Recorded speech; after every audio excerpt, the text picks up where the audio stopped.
Hey y'all, this is Amanda and welcome to my Texas Zone 8A garden, and today I am lounging on the front porch. Just finished decking out my front porch for fall and Halloween. If you didn't catch that video, be sure to check it out in the link below. But today what we're going to do is we're going to revisit 7 different fall planters.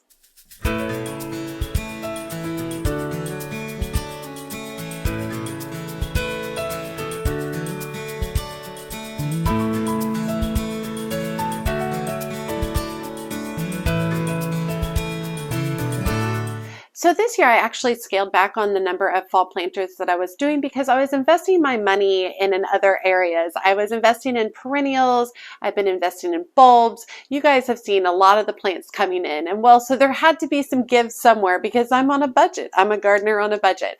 And so I had to let go of a lot of fall planters that I would typically do. Typically I do anywhere from 5 to 8 each season. This year I did 3.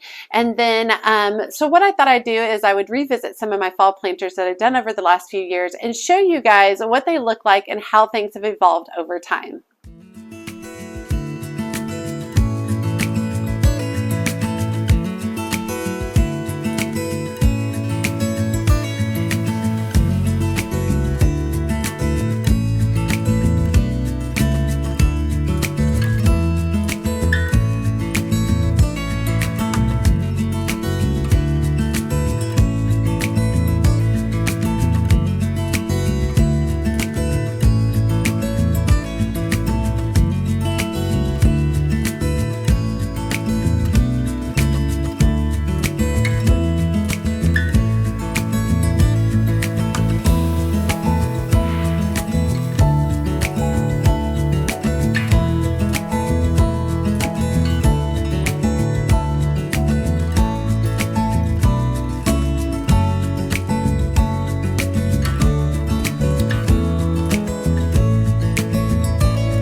Okay, we're partway through, and it's really fun to kind of look back and see how my style has evolved over time. I don't know about you all, but my gardening style changes as I learn more and as I, basically experience more in this particular garden at this house. Things change, and so things I used to love I don't love anymore, and things I love or things I didn't love I'm kind of interested in now. So it kind of gets mixed up. I don't know if you guys have had that experience about your design choices over time.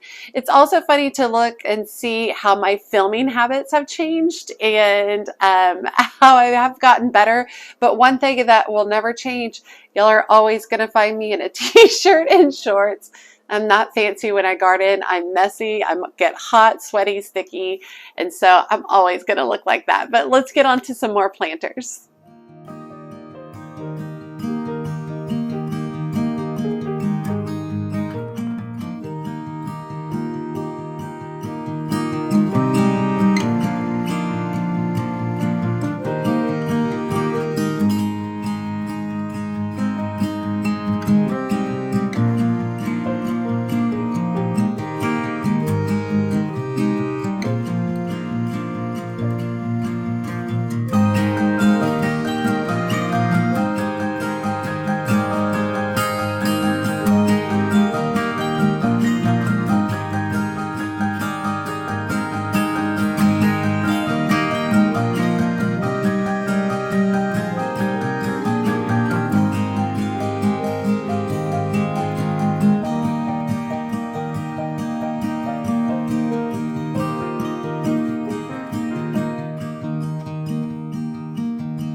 Okay, I hope you guys enjoyed this kind of little walk down memory lane, looking at all of these 7 fall planters over the years. These are some of my favorites. These are not all the ones that I have done, but these are some that I just thought it was kind of fun to look back at them and see how things changed. As always, she's a mad gardener or a decorator or anything else that she wants to be. Thanks, y'all.